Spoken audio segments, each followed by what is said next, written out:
Welcome to the third video in my iLevel Ambassador video series.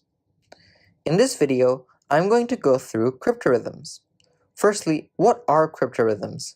They're puzzles that are formatted in an arithmetic problem, such as addition, subtraction, multiplication, or division, where each of the digits of the numbers involved are replaced by letters. Now, each of these letters represents a single-digit number. So, cryptarithms are also referred to as cryptarithmetic puzzles, alphametics, or letter arithmetics, and they originated in China and are similar to puzzles from India. So each particular letter in the sum represents a distinct number, and what that means is that if a letter appears twice in the sum, it represents the same number in each of those places, and no two different letters can represent the same single-digit number. And of course, in mathematics, whenever we have letters, we want to find out their value. So the goal of the cryptarithm puzzle is to find the missing letters. So here's an example of a cryptarithm. You can see that it's creatively made so that the letters create a word. For odd plus odd equals even. So here the missing numbers are O, D, E, V, and N. Those letters each represent different single-digit numbers that you need to find out. Another example can be send plus more equals money, where each of these letters represents a number as well. Typically, in cryptarithms, you'd like that there's one particular solution, that there's not multiple solutions, but some cryptarithms can have multiple solutions. Let's take a look at the first example presented here. We have odd plus odd is even, and of course we need to find what O, D, E, V, and N represent. They all represent single-digit numbers from 0 to 9, and of course no two letters represents the same number. So firstly, we can see that there's no number in the thousands digit in either of these numbers because they're both the same number, but there is one in the sum.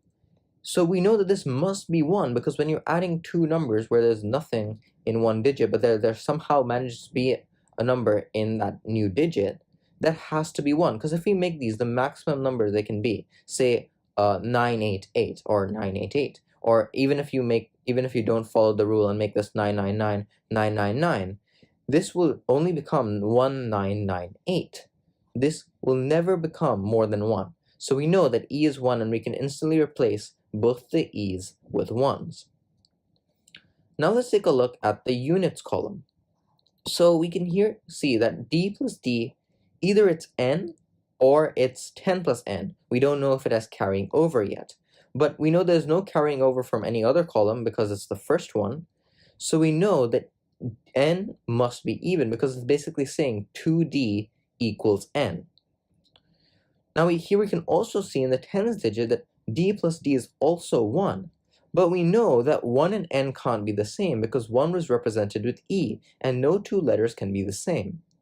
So we know that there is carrying over from this column to this column because then it'd become D plus D is N, or 10 plus N, and D plus D plus 1 is 1, because 1 and N can't be the same. So if we know that in the tens column it's D plus D plus 1 is 1, or D plus D plus 1 is 11. There are two possibilities for what D can be. It can either be 5 or a 0. So if we try putting these values in, let's try to put 0. Then you get 0 plus 0 is 0. And we know that that's not possible because D and N can't be the same, and there has to be carryover to this column. So D must be 5. So we've established that N must be even, D plus D must carry over, and so D is 5 and N is 0. Now let's take a look at O and V. Now we know because of this 1, there must be carrying over, so O must be at least 5. It can't be 5 because we've already used 5. So let's try going from 6 up all the way to 9.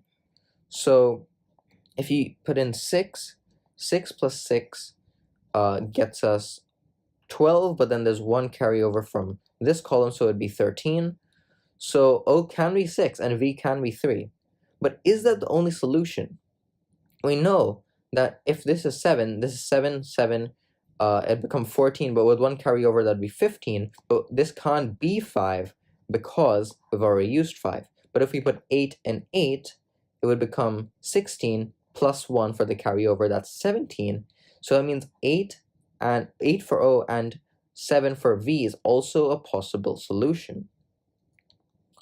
Now, if this was 9, and if both of them are 9, this would become 18, but plus 1 for the carryover, that makes it 19. So that's not a viable solution because these numbers would be the same. So there are only 2 solutions to this puzzle. Now let's quickly take a look at example 2. Here we have egg plus egg is page. Once again, we see that P must be 1 for the same reason as the one in the previous example. We also see that E must be even, and G plus G is E, so there must be carryover here because G plus G would also become G, so it has to be G plus 1 is G, or 10 plus G.